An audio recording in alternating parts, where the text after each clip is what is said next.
It's kind of late here in Sri Lanka, so everyone who's joining from this end, a good evening. And I'm sure it's a nice, crisp spring morning for Dr. Wong, who's joining us from all the way from the West Coast, Oregon, Corvallis, USA. So we should be grateful for her to giving us this chance because I know it was quite a challenge to schedule this because of the huge time difference. So there's about 13-hour gap between our times. So it's still quite early morning for her. So thank you very much for giving your time and agreeing to do this for our students, especially. So we are very grateful as the Nutrition Society. So Dr. Wong is born and raised in Malaysia, and multicultural exchange excites her, not only knowledge, skills, and wisdom, but also food, of course. She's in nutrition, so she's excited about food. And she's an associate professor of nutrition, extension specialist, and interim endowed director of the Moore Family Center for Whole Grain Foods, Nutrition and Preventative Health at Oregon State University. And she chaired the Society for Nutrition Education and Behaviors Digital Technology in Nutrition Education and Behavior Change Division and the Division of International Nutrition Education in 2019. And in 2019, she became a USDA Impact Collaborative Innovation Coach to help multidisciplinary teams to create new solutions together. And her expertise is in nutrition education for behavior change and dietary assessments with application of emerging technology, especially among low-income populations. So she has over 20 years of experience in multi-state and multidisciplinary areas with about $9 million funded projects that integrate research, education, and outreach. Her passion is to inspire the present and future generations to co-create breakthroughs to improve human health through nutrition education. So apart from this very formal introduction, I know Dr. Wong as a teacher, a mentor, and a dear friend. She is such a wonderful person who radiates positive energy, kindness, and friendship. And when she is not teaching or engaging in her multi-million-dollar projects, she loves to enjoy nature, and she's a great photographer. And interestingly, she's an avid fan of all sorts of mushrooms, right? So everyone is pretty clear about, about the Zoom ethics because we have been engaging in a lot of Zoom projects. So keep your microphones muted until Dr. Wong would like otherwise. So she would say to unmute your microphones when she's ready for you to speak or when she wants to hear your voice. Other than that, you can bring your questions at the end for the discussion period, or the chat box is always open. So if you can feel free to chat in and send in your questions. So I will make sure that I will direct them towards Dr. Wong, or you can directly message her or chat her as well. So today she's going to talk about digital technology in augmenting nutrition education. I think a very timely topic because we have been stuck in our homes for the past couple of months, over about an year due to the pandemic. And it really pushed forward for us to think about the digital technology to become closer to different populations, especially with respect to nutrition education.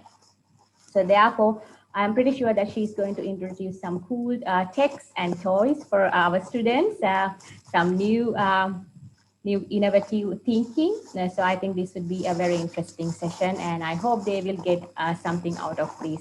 And thank you again, Dr. Wong, for doing this for us.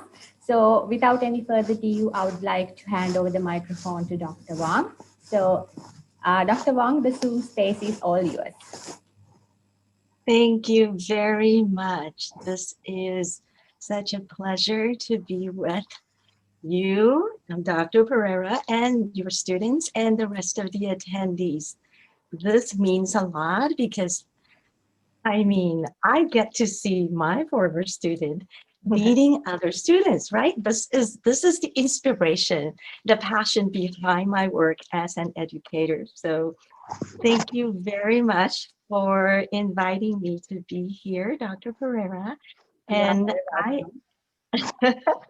I would like to share a special thank you also to those of you who have so kindly and generously sent me the audio files as well as the written communication to tell me a little bit about your experience with Digitech use in your project. So that really helps me frame what I get to share and what I get to customize the talk today so that it really would benefit you the most. So I would like to start off with a story. So yesterday when I woke up like 4:30 a.m., I was trying to look at, oh, what do the students at this university like? And and then of course I went through the Facebook photos. Oh my goodness, all these beautiful photographs of food.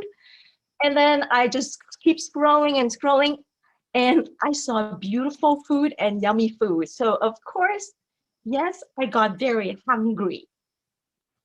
And this morning, right, we started the polling, which I am going to quickly share the screen now.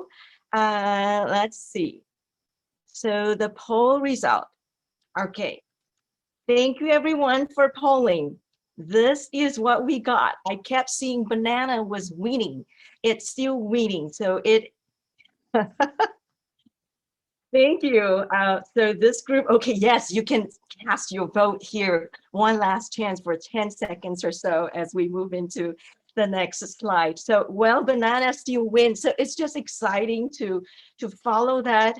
And it's fun. I hope you actually would experience more in using this type of interaction uh, tools with your audience. So as we go through the webinar today, you will see that I just sort of secretly put in all these different tools for you to experience and also find out, hey, I think this works for me. I'm keeping this. Okay, so I'd like to move on and encourage you to um, participate as much as you can. Going back to my screen of PowerPoint, let's move on. So, learning objectives. We have important purpose here today.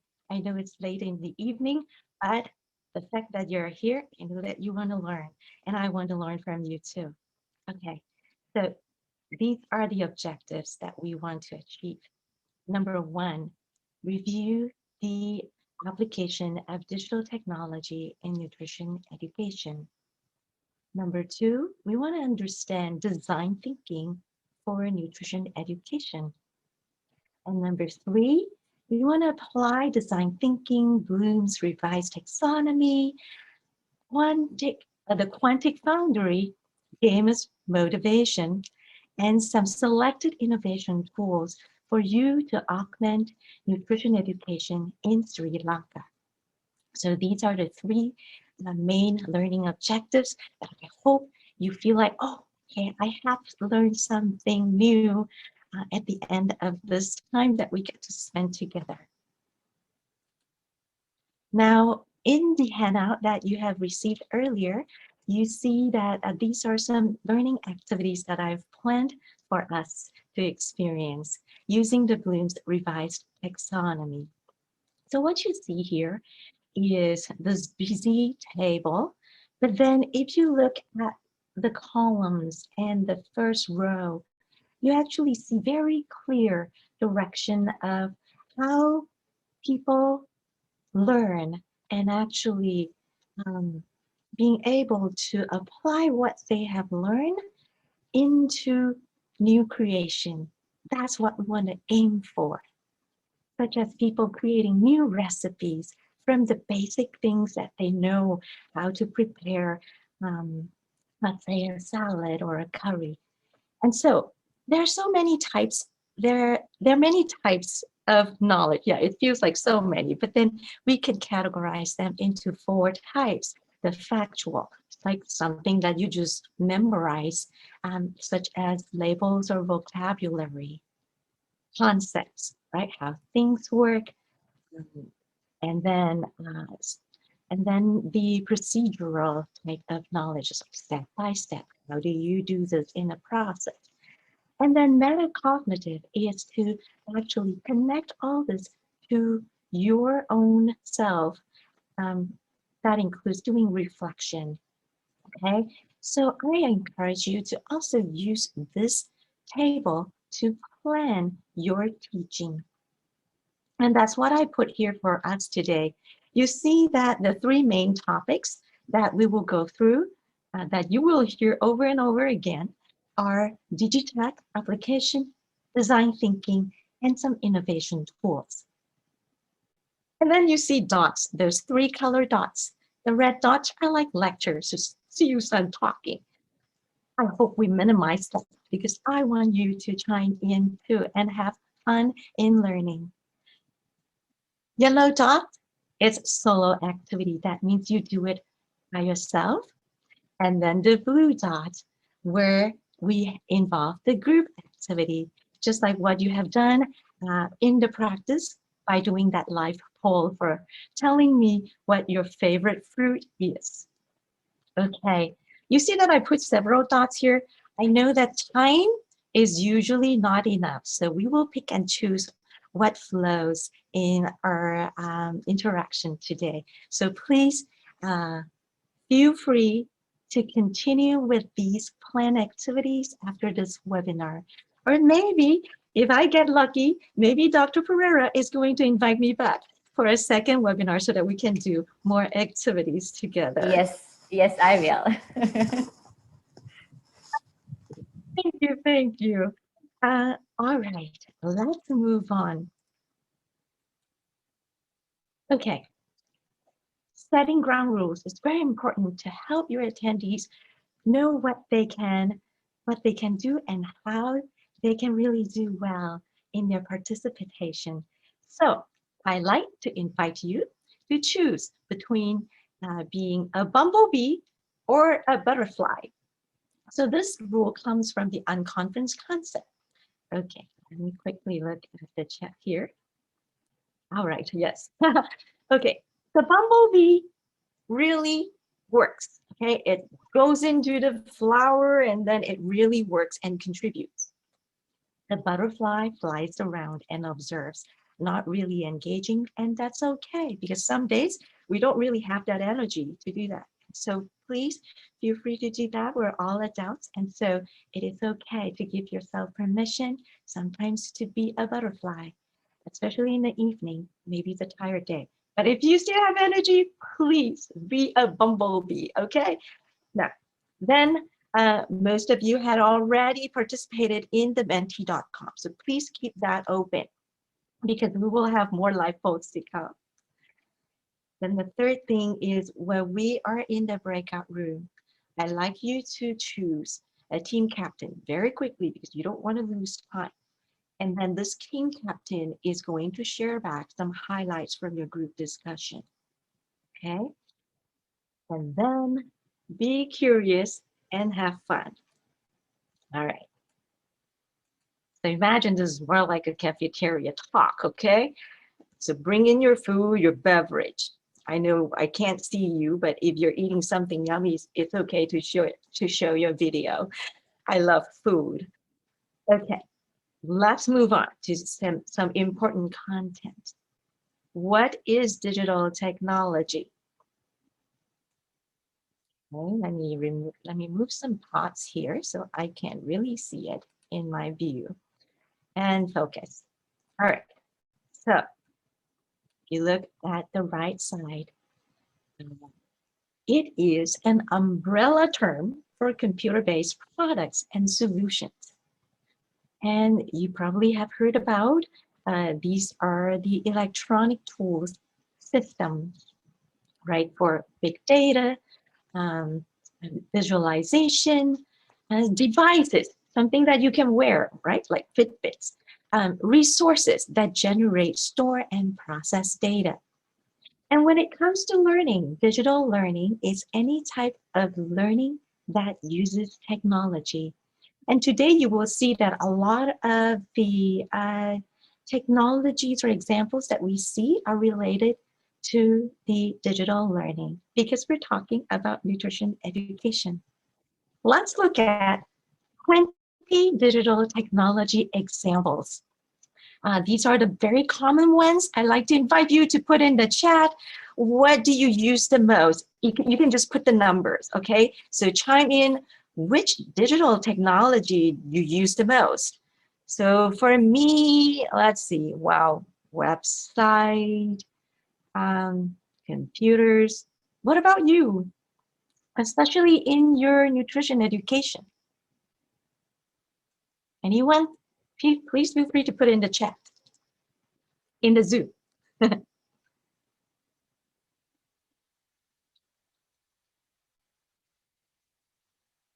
Oh, wow. Okay. Thank you, Snap. All right. 10, 11, 14. ATMs. Cool. All right. Um, keep it rolling. Okay. Any more example? One more maybe? Okay. 10. Social media. Oh, yes. Thank you, Parami. I think you are the one who also sent me the audio file. Wonderful. Okay, 10 and 3. Okay, 3 is smartphones. Oh yeah, we sleep with it. Okay, wonderful. Please feel free to keep sharing. Um, moving on. Okay, 70. Now, you probably heard the term virtual reality, augmented reality, and mixed reality. How do they differ? So in a nutshell, if you see this, the virtual reality is something that is completely immersing the user with the head mount goggle. So, so what you see is a simulation in the virtual space that has nothing to interact with your physical space usually. And then the augmented reality allows you to see another layer of information through your phone camera. And so, like the example here, you can actually see this food with another layer of information added to it. And then the mixed reality blends in both. That if you look at this picture, people can actually interact with that simulation in that physical space. Okay, at the same time, they're wearing that head mount goggle. Okay, I would like to do a very quick review of the um, digital technology application in nutrition education. So our writing team, as part of the Society for Nutrition Education and Behavior Digital Tech Division, we wrote a scoping review paper last year and published that. And what we found in summary is that uh, there are not too many papers, and we collected 11, 11 116 papers and filtered through our criteria and ended up with 92. And uh, we see 22 studies that focused on nutrition education specifically. And well, look at that. The majority, like 52% of the setting is in the lab. That means it is not ready to roll out to the community yet. But then you can see some in the clinic, okay? And then the blue, it's other, right? And quickly going through, you see that it is mostly focusing on the behavior change, and then using the computer as the main equipment. So it could be website or some simulation that you go through the computer. The next one is mobile app, okay? Now, very quickly, because you get the link and you can actually read more.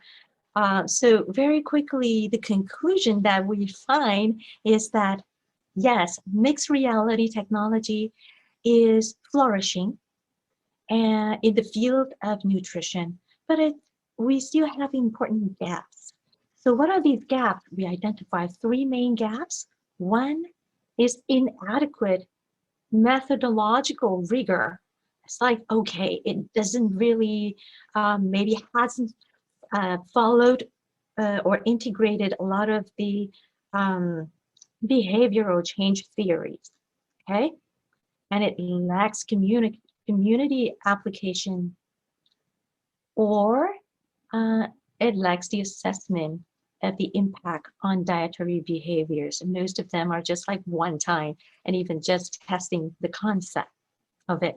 So that means we have opportunities, and community application is going to be our focus today. Okay, now let's take a speedy tour to two successful examples of Digitech use in nutrition education. I am going to switch to my other screen. Done. Yes. Let's do Radish. This is rated with the best curriculum for online cooking lessons for children. Because of the COVID pandemic, a lot of the lessons, right, a lot of programs quickly shift to online mode or hybrid mode. So Radish, this is a very nice program. I don't receive any commission from them. So what you do are only 3 steps. One, you join the club and receive a monthly cooking kit. So it's the kit that I like you to focus on and pay attention to. So that inside the kit, there is recipe for sure, some lessons, some interaction, interactive conversation tips for the parents and the children, and then some surprise cooking equipment or utensil. And then they can actually, step 2, it has a new kit every month, and then it actually has some bonus recipes or bonus tips when you go online. So basically, let me see. I wanted to go to something with the bonus. Oh, I can't find it quickly, but then we'll do that if we have the extra time. I'll let you poke around when you have time with this. And then it actually has some hands-on edible education. So what they have is tutorial videos that go with each cooking lesson. But then the kids already have some ingredients, or they go get together the ingredients for the lesson. Okay, so that's very quickly what they have. And of course they charge. And this is how some recipe looks like. And see, these are the tools that they give them, and some games, some crafts, and these are some conversation tips, some worksheets, okay? Something that you can check through. Okay, so it is their curriculum that is rated the best. So you want to look into that a little deeper. The next one is Food Hero. This is the social marketing campaign of a federal nutrition education program here in Oregon. So what it does is it basically provides different ways to engage the participants in these nutrition program by providing uh, social media connection. Some games, recipes, ingredient-based search engine, user, especially kid children, rated recipes. So it has many different other things that you can explore. So it has so you can search by ingredients. It also has, oh, see, banana, and then gardening.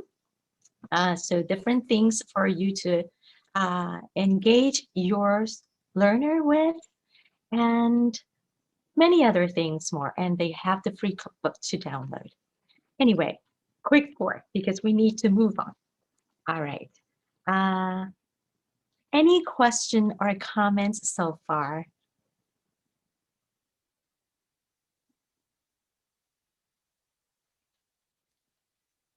Hearing none at this point.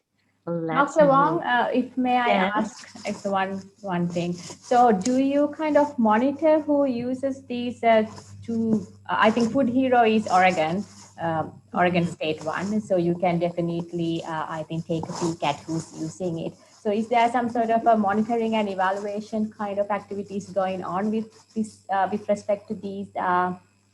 Different tools, how they are using it, whether they are improving or actually changing their skill set or behavior? Very good question. Definitely with the Food Hero, yes, um, we have surveys that look at how frequently parents are providing these recipes or buying the ingredients. So it's more like the frequency of consuming these recipes. And we also go alongside with some nutrition practices or food intake that we collect from the children at schools. So these are school-age children, and so all these surveys are linked. But we don't necessarily track the student because of privacy and of course the practical, the feasibility of it. But we also collect the Google Analytics and to look at where the visitors most favorite page is, and when do they like to check out the website, so something like that. And with Radish.com, they also have some evaluation, but I haven't really dived into like very deeply to see what exactly that they evaluate. And yeah, so that is as far as I know. Okay, thank you. Sorry for taking your time. No, this is good. We want to have that conversation, and I will adjust as we go. Okay, feel free to ask One more questions. question, Dr. Wong. Yes, please. May I know, like, in which standard do you introduce these programs to your kids? Kids there, and how do you kind of like promote them into this? How do you make them aware about such programs? Yeah. Did you get my question? Yes. So how do we get this to the kids? So, well, imagine these kids are already in schools as they take the lesson. So their worksheet or the little gifts that they receive in the class actually have instructions for them to log into the Food Hero website. And, we try to make that very easy to remember, foodhero.org. And there are aprons, teachers are wearing aprons. There are like cutting boards, just different items that would just connect them and remind them, like fridge magnets and even billboard signs in the highway or freeway. So different ways. So whichever way that we could best engage the target audience. I hope that answered your question. Yes, thank you. You are most welcome. All right. Feel free to stop me if you have other questions. Okay, let's move on. So we finished that quick tour. And we move on. Okay. Now, if you forget everything today, this is one thing that I want you to remember. From the stories that I hear from you, that you so graciously share with me, I see that your team, at least in the society, you are great at storytelling, whether it's through photographs or social media. You want to hang on to that storytelling. And of course, right, with our culture, storytelling actually across cultures, storytelling is powerful. It brings in that wisdom, our culture, our tradition, our values. So how can you actually bring in that digital technology to really augment that storytelling effort? And imagine, right, when you have the social media, yes, people can listen to your story, but they can also share their stories. That's why Facebook is successful, right? You get to interact and tell your story, share your story. What about story living? This is what I like you to know and think about it. Story living has been used by businesses to tell their story of how that brand or that product or service evolved through time, literally telling their legacy. And it engages the buyer, the patron more because they are using that product, right? They feel like they have ownership of that. So imagine if we can give ownership of the person who is listening to the story, how powerful is that? So imagine if we can use digital technology, let's say virtual reality, to bring people into that virtual world, not as a visitor, just like watching a video, but as a participant.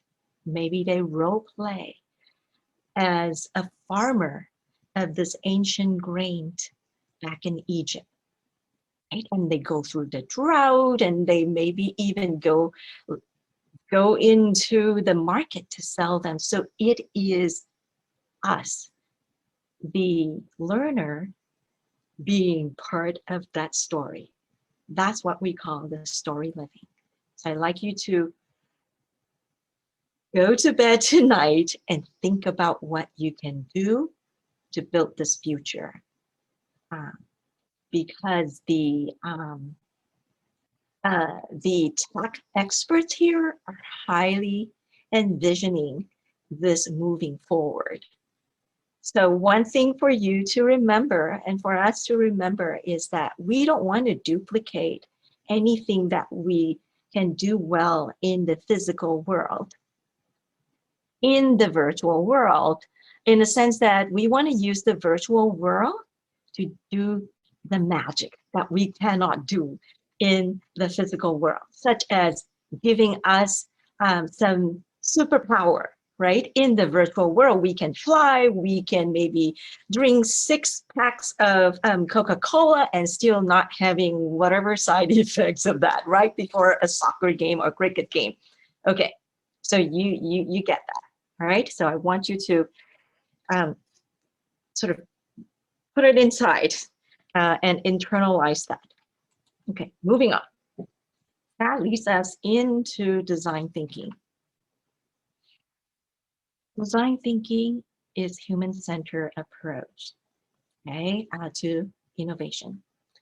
So it basically centers around that user. We want to understand the customer's need, the rapid prototyping, and to generate creative ideas that will transform the way we develop products, services, processes, and organizations. So basically, we want to focus on the user. If you see, let's see, I want to go through here very quickly. This is an example of how a restaurant in Paris has adapted to the COVID-19 pandemic. Look at all these cute giant bears. They are there to make you feel not as lonely, but also take up space so that you have enough social distance. Okay, I'm moving on to the gamer's motivation. So some of you play games. I like you to think about, hey, what motivates you? So these are 12 different gamers motivation that are categorized from 400,000 surveys that the Quantic Foundry team has collected so far. And so typically, people are motivated by these different categories. So let's look at each of them briefly. Action. People who are very motivated by destruction. Okay, I want to like cut up something, cut up the banana as fast as I can. Excitement, something that just maybe like a magic or something like a surprise, a bonus that happens during the game. So think of your audience. Action maybe is usually dealing with the athletes. Okay. Now moving on to social. Sorry, let me come back here. Social. Oh, these people, they don't care what they're doing. They just want to talk to their friends. As long as their friends are there, they're good. That's the community. Okay, the community. Competition. Oh, they just want to compete with each other. So when I was doing my intervention, we turned the grocery tour into competition for soccer players, and they just became more excited. Okay. Compared to just a tour where we talk and then they just follow us around the grocery store. Mastery. All right. So challenge. They want to have a challenge, right? Something that they can keep solving. Quest. They want to master in certain things. Strategy. They want to think about how to pick that coconut from this tall tree as fast as possible and as safe as possible. Achievement. They want to complete each level, like, okay, from level 1 to level 10, and they want to receive power. Maybe they have the superpower to fly or become invisible. Or maybe extra life, right? They don't die too easily. Immersion. Oh my goodness. Some people, they just want to dream. They want to be in the fantasy. So they just want to see, oh, wow, this is how it looks inside cabbage. Okay. They want to know about the story. They want to know the story about cabbage. Okay. Creativity. These people, they're so motivated by designing new things. Okay. Oh, what are some good recipes to, for cabbage? Okay. Some discovery. What are some new ways to plant cabbage? Okay, or beans. All right, so you get what it means. All right. I need to move on with a quick summary of this. So if we put them even into bigger categories, you see 3 clusters. One is the action social cluster. Okay, they usually come together. And then the mastery achievement, and then immersion and creativity. So think about your target audience. What are they motivated the most? What motivates them the most? Is it the social and doing something together, or like earning badges, certification, or simply exploring and creating something together? So you want to know that as you plan your program, or even just a one-time contact, okay? So I am going to skip this slide, the details, and you're most welcome to go through them in your handouts, because I want to save time for the group interaction. Okay, we are going to skip this. And so, summary. Digital technology is an umbrella term for computer-based products and solutions. It is an approach, not a solution, to fill the gaps in nutrition education. And design thinking is human-centered. And the gamer motivations consist of 12 types, which fall into 3 clusters. To better engage your target audience, know their motivations. All right. I am going to pick and choose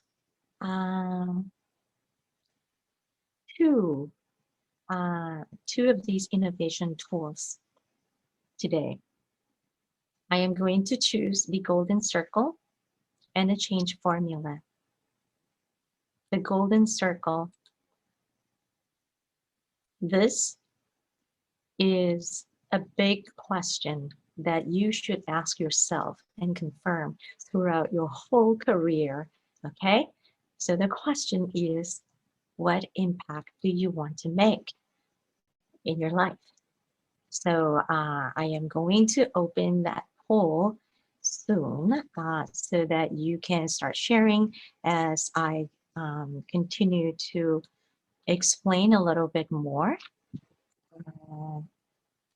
Well done, my friends. Let me go to, you can see behind the scene, this is what happens. Okay, present. So in your Mentimeter, you can actually see the new poll.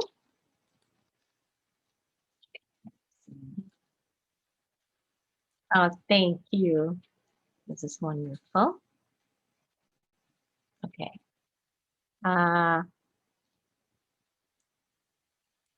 We will be able to see the result together.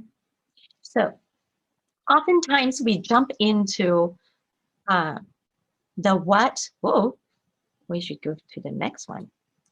Hold on. Yeah. Oh, good. Thank you. So oftentimes, if you look at that circle, you know, the why is in the center, and then it expands to the how, and then to the what.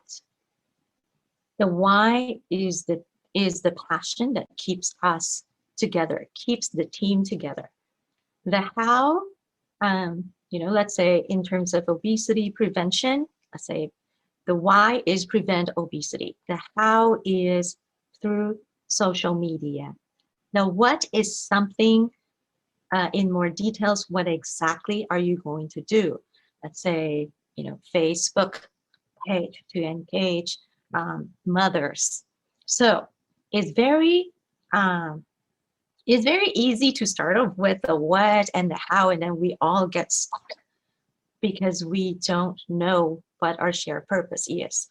Okay, so that is why we always start with the purpose.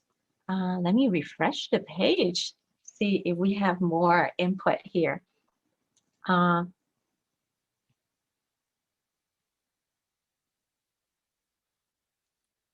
Okay, thank you. Learning and social work. I think more will come, and we will come back to this a little later. Okay, thank you for polling. Let's keep moving here.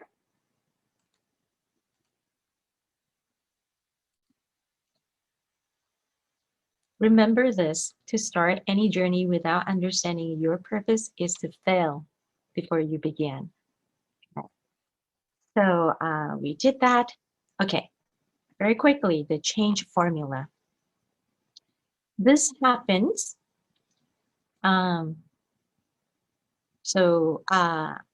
This happens when people want to change. It happens when we have dissatisfaction. The D stands for dissatisfaction. The V stands for vision. V for, did I say V already? Yeah, V for vision. F for the first step to change. S for support. And R for resistance. So notice this, they are all a multiplier. D times V times F times S.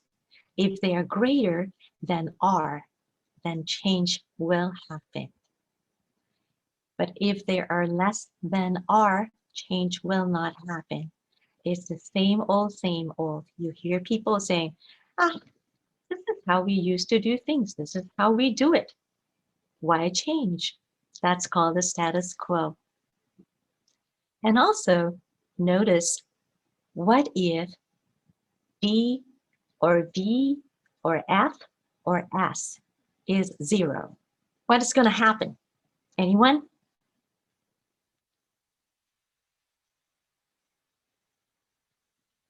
Anything times 0 is 0.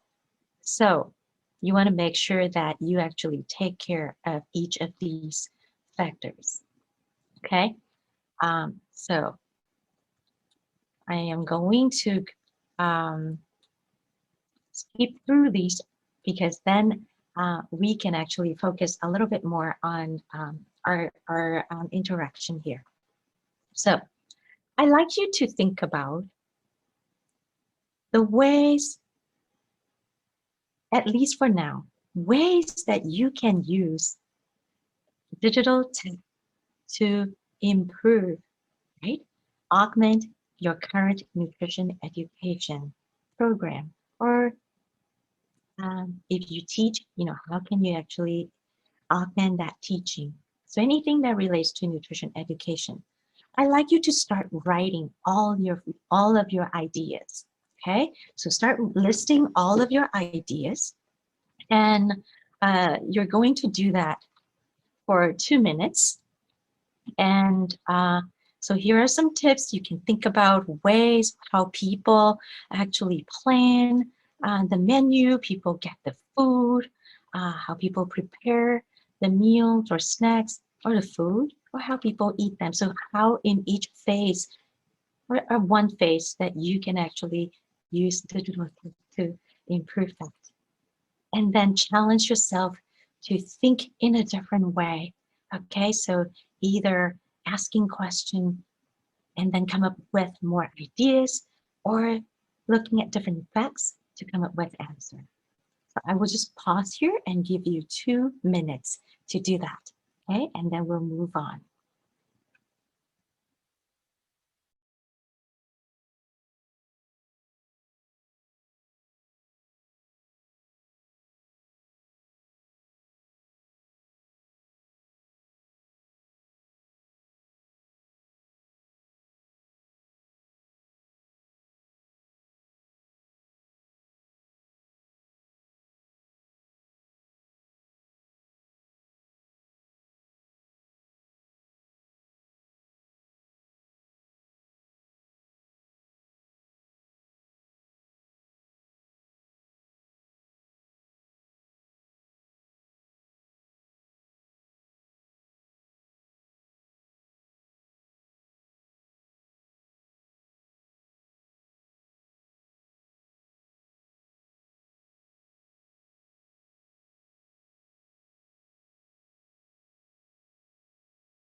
Wrapping up in 20 seconds.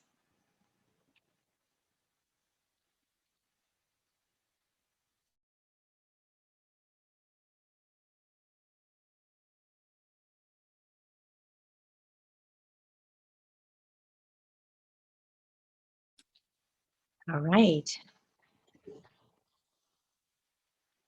Okay, now pick your two best ideas that you are going to bring in to, this is sweet. Okay, I'm seeing ideas here. So now bring these to your best, well, let's see, one best idea into the breakout room. I am going to invite you to go into the group, the breakout rooms. We will cut the time by half. We'll do a 5-minute because then we have time for you to share back. So we have 10 rooms for you to choose from. So take a quick look and you will have 5 minutes as you meet with your team. Just share ideas. That's it. Okay, just share ideas and remember to find a team captain. Okay, so right after 5 minutes, when you come back, we would like to hear some volunteer, maybe a few ideas, and then we move on from there. Any question before we send you? No, we let you pick your breakout rooms. Okay, very nice. Hello, I am doctor. going. Yes. Doctor, I would like to ask you a question.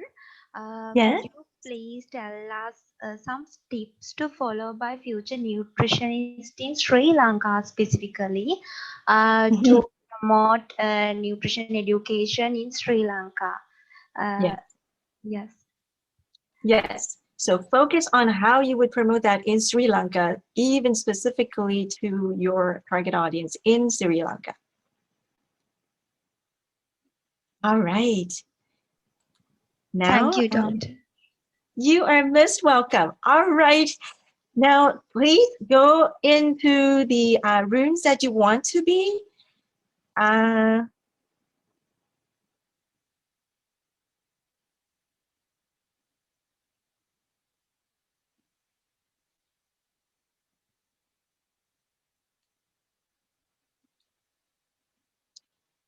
So I hope that you can see the breakout rooms. You can just put joined.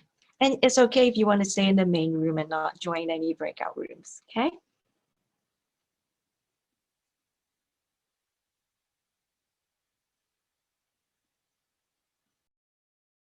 Oh my goodness, I am muted. So welcome back. I like to quickly invite 2 team captains to volunteer, sharing back just in 30 seconds each about what idea that you would like to share with the rest of the team here.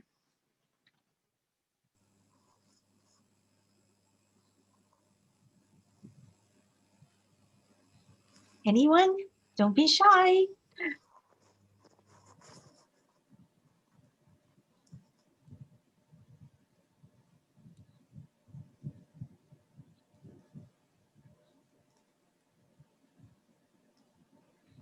Well, maybe we would find other ways for you to share. Okay, but thank you for doing that team discussion. I like to wrap up. So I like to encourage you to think about what your first step to change is. And then, sorry, we don't have enough time to do Q&A, but I am more than happy to stay, especially to answer specific questions about the projects that you have shared with me. So thank you very much again for this opportunity to speak to you all and to get to know you all a little bit more. So thank you very much, and I wish you a wonderful evening. And back to you, Dr. Pereira. Thank you very much, Dr. Wong.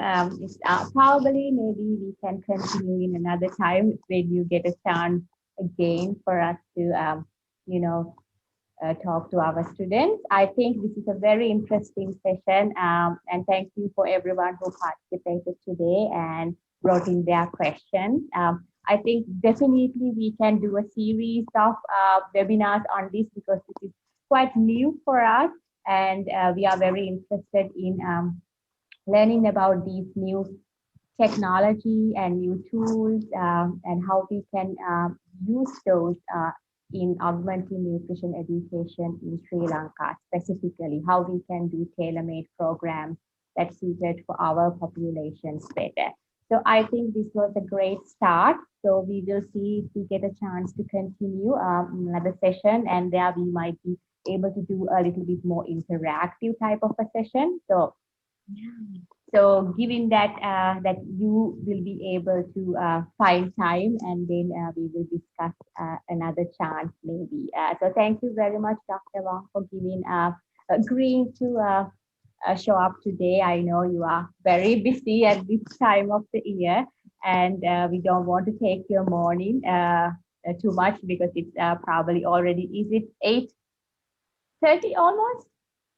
Yes, but then no, I am just glad to be here. In fact, if the rest would like, if you would like to stay back and ask specific question, I am more than happy to stay for a little bit more time.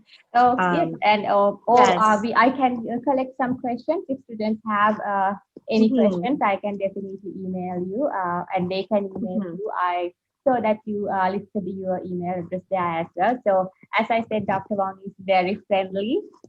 She's such a great person. So if you have any specific questions, she would be very happy to answer. Or I can navigate through, can be a bridge between you and the student. And if they have any questions, I can certainly get back to you. So I guess we don't want to take more time because we agreed for 50 minutes. So we are a little overboard this time. And as I said, Americans are very particular about time. So we don't want to, we don't want to take more time. So thank you again. I can't thank you enough for giving our students this opportunity to, to get a chance to listen to you and learn from you, because as I said, you are a great teacher and a mentor. And I had a lovely time working with you, even for a short period of time. So you have a lovely morning. Thank you very much, and I'll keep in touch. So if any of the students, if you have any questions or concerns, you are very welcome to contact Dr. Wong or email me, and then I will email her back and get some answers for you. Or if you want to find more details or information about resources, I know you have listed quite a lot of resources on the handout, but if anyone would like to explore a little bit more about virtual reality, I think that would be wonderful, because I myself would is very psyched about that area, and would, thinking about expanding my horizons in that area someday, given the opportunity. So we are going to wrap up, and we are going to upload this recording to our Nutrition Society website. And Dr. Wong, please keep checking our social media page. More interesting stuff to come. So be a fan and just follow us online and spread the word. Thank you very much. Thank you everyone for joining in. And we are going to wind up. So everyone have a good night who are joining from this end, and a good day to Dr. Wong. Oh, thank you. Good night and sweet dreams, everyone. Thank you for being here.